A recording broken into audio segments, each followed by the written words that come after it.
The watch industry is halted.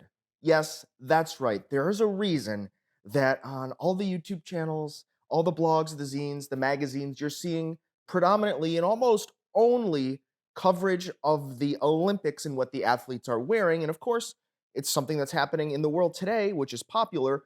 But the reality is, there is simply very little to almost nothing else to talk about now.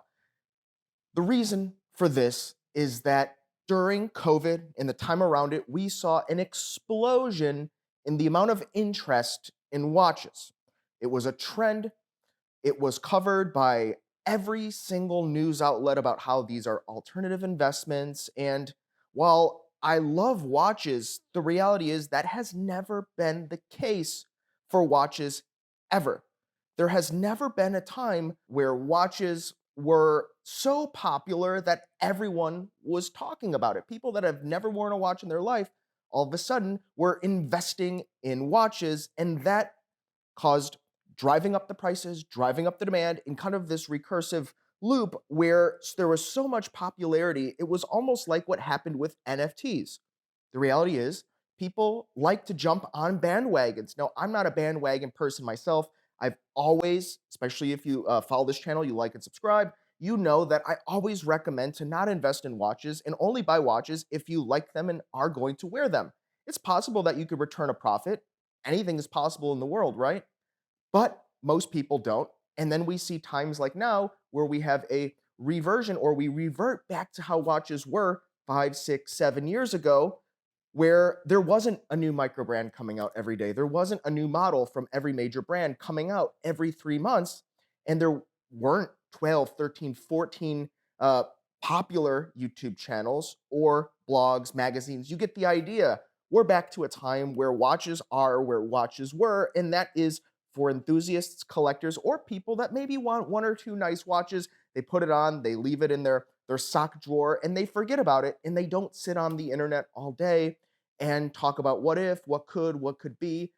Kind of a funny thing here, but you get the idea. We're at a point now where there's truly very little to talk about, and that is because the manufacturers are not coming up with new models. Without new models, there's nothing to write about in the magazines. Without new models, there's very little to talk about in videos except for scraping new content uh, from old news, like we see with a lot of people talking about the Omega Seamaster Aquaterra ultralight for 50 or 60,000 US dollars. But the reality is, it's not a new watch. It came out years ago. You just couldn't buy it. I myself reached out to Omega and I kind of wanted to buy it, or at least inquire to if I could purchase one a couple of years ago. Didn't receive a response. I'm not saying that it doesn't mean that none of them existed, but you couldn't really get the watch. Now, I don't know if I would have spent the $50,000 plus. I think at least that was the price at the time, but it was so unique and special when I saw it on their website. I thought about it. And so now everyone's talking about this watch because there's truly nothing left to talk about it. Now, I think this is actually a pretty good thing. For one, for collectors, we're going to see different variations of watches come out. Of course, the brands aren't going to be investing in whole new watches and catalogs and categories for their watches. They're just going to be changing dials. They're going to be changing the hands a little bit, and maybe putting a limited or special case back on it, like we see with the new Omega Seamaster 300M America's Cup, like we see with the Zenith El Primero Chronomaster Sport, with different colorways and the dials and the collaborations and the partnerships, and on and on. This is what we're going to be seeing a lot more of. And Breitling, of course, right? You're going to see a lot more of this coming out of Breitling because the brands used to be able to dump their watches that they didn't sell. They always overproduced. They'd sell them to certain wholesalers out there kind of before everyone was buying and trading watches on the internet like we see today. 10 years ago, the brands would dump, they'd get pushed around internationally, they'd make it down to 47th Street, they'd make it to certain jewelry and diamond districts in the world. And now, with the internet the way that it is and everyone talking about it, it's very difficult for them to do that.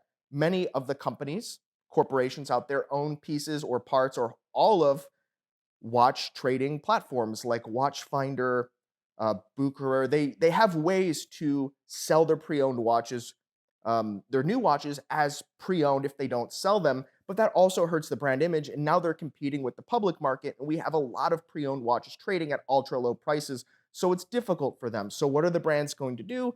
Come out with new hands, come out with new partnerships, change up the dials a little bit. The companies that have holding corporations like LVMH, like Richemont, they're going to be able to make larger, bigger changes, and they're also going to be able to not need to be forced to do these things if they don't have to, because they're able to shift around the numbers on the books, because when times get a little bit more difficult, or if there's some type of recession, something like that, well, their alcohol sales are probably much higher. Sure, their watch sales are down, but for their investors, they can kind of move things around and say, well, overall, LVMH is doing great.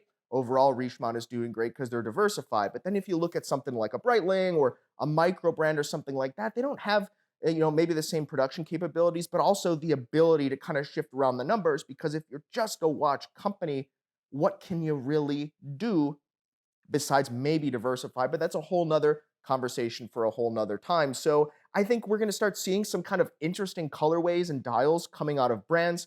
We see it already happening today. You see it a lot coming out of Tissot and some of the others. Omega has always done this, but we're going to see this ramp up, I believe. Partnerships with F1. You see Tudor with their ceramic Black Bay coming out with a different dial. You see Tudor with their chronograph coming out with a pink dial. I mean, these things are helping a little bit to at least give the PR teams, the magazines, the YouTube channels something to talk about, get something in front of the public eye, because they just don't have like new actual models. It's just different dials. I mean, it's kind of interesting because this is all Grand Seiko was really doing, with the exception of the Evolution 9 and the movements and the dials.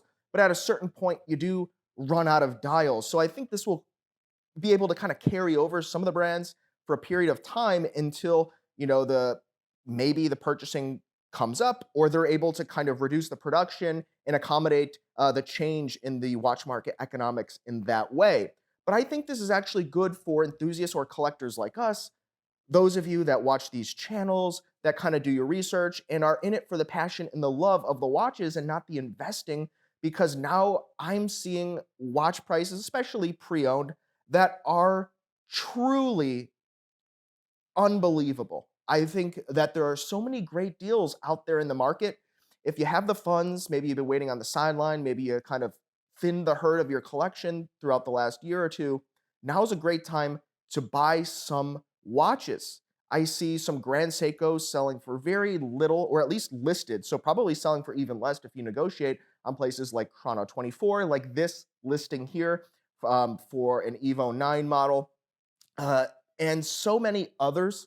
I stopped in over at Delray Watch. I, of course, sold my shares in Delray Watch last year, but I stopped in Delray Watch, and some of the deals that they have, I mean, I was almost wanting to buy a handful of these watches, because we saw such a climb in prices over the last 5 years. And now they're out there. Certain countries are kind of pushing away from luxury goods. We see, some news articles like this one talking about how, maybe in China there's a push away from luxury goods, for a whole number of reasons. But it seems like certain countries are even kind of veering away from luxury goods. We see Japan with the way that the currency is happening, and Japan, the pre-owned watches were always much lower because, for whatever reason, culturally, in Japan, pre-owned luxury goods just don't do well. They're not really favored, and they're not sought after, as alternatives to new luxury goods like they are in the United States. And so places like Japan, Hong Kong, very cheap watches right now. If you can travel, you can go there. You're going to get phenomenal prices. If you can't travel and go there, that's fine. You'll pay a little bit more, but dealers are buying the watches from there, bringing them here, because they're, even though we might not be doing the best economically that we have ever, comparatively to other places, we're still coming out somewhat on top of the others. So there are great, there's the kind of that pricing disparity that we can take advantage of as collectors to get into watches that maybe we couldn't get into previously, or they were out of our budget. Think of the Omega Seamaster 300M. You can probably pick one of these things up for about 3 grand right now. And that, I mean, these were selling for maybe in certain cases 10% under retail, like in the case when the green dial, green bezel came out. I mean, people were paying like retail for a pre-owned version of these things. You can, get them much lower now, especially in the other colorways. Forget about it.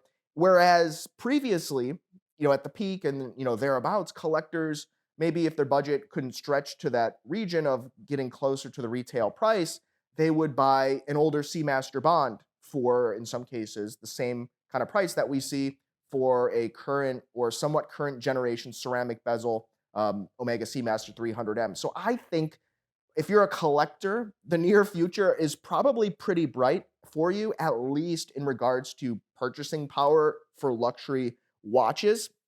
And I do think there are some exceptions, though, right? Rolex, Audemars Piguet, and Patek Philippe, they seem to be not as affected. Now, of course, the secondhand or the gray market prices are certainly affected, but that doesn't necessarily do anything to their retail prices or their ability to sell the watches because for a lot of their models, if not in some cases, most of them, like Rolex, there was such a high demand that they weren't even coming close to filling the demand for the watches. And so they had a lot more room or margin to kind of swing to lose demand and still maintain their pre owned pricing and still maintain the demand and the prestige that we do see some of the more less popular brands losing today, such as maybe Breitling, Longines, things like that. So I think for the coming months and maybe into the next year, once again, it's difficult to give timelines. So I'm speaking pretty much in generalities here, right? We don't know what the future holds, but I think in the short term or kind of the near foreseeable future, we're going to see phenomenal deals on watches for those of you out there that are in the market or have been on the sidelines maybe selling your watch. It's not the best time because of this, especially because just what they can be purchased for in other world economies that are actually doing a lot worse, unfortunately. So if you have a watch, maybe hold on to it, but it's not a bad time to add a watch to your collection if you're on the sidelines. And in terms of the watch news and the releases and the YouTube channels and the marketing, and I mean, if you watch this channel, I've talked about Hodinkee in recent times and some of the other watch media companies out there. But looking at the situation right now, I can say there's just not a ton to talk about. So I think actually we probably should start giving some people and some of these channels some leniency in the types of things that they are talking about. Unfortunately, because there's just not anything really to talk about without scraping from stuff in the back. And if they've had a long-standing media company, I mean, they probably do have to keep churning out articles. They're going to start losing sponsorships, and the brands are going to be willing to pay less for these types of sponsorships because they just don't have anything new to talk about either. So I think as a community, we probably have to keep that on our radar. Is that there's going to be some kind of dump articles out there that are just going to be kind of nothingness and talking about a watch from 10 years ago and how it makes them feel. That might be a thing. And hey, if someone's got a job, they got to pump out an article. I think we can all appreciate, like, sometimes people just have to do their jobs, right? They might not have the creative direction. And even if they do, what do they talk about, right? There's not a lot to talk about. And I think it's just important for us to keep in mind here as we, in the watch community, kind of just wait and see what happens, see what the watch brands are going to do, how it evolves. I'm actually pretty excited because I think the brands and the companies have a lot of difficult challenges to tackle today to kind of keep up with where they were and try, to try to make up for some of the leverage they had there with the interest rates. You get the idea. Things are changing quick. I'm excited for the future, but I want to hear and see what do you have to say about watches today, watch media, the watch market, watch prices. I would love to see it and hear it in the comments below. Also, guys, if you haven't signed up for my email list, please do so. Link in the description below. I haven't even sent out an email yet, but I do want you all there out to be the first to know about any types of projects that I'm going to be releasing in the future, including one that's actually pretty cool. So, if you do want to know about these projects, that's going to be the best way to hear about it. Link in the description below. And we'll see you next time, guys. You've been chatting with John P.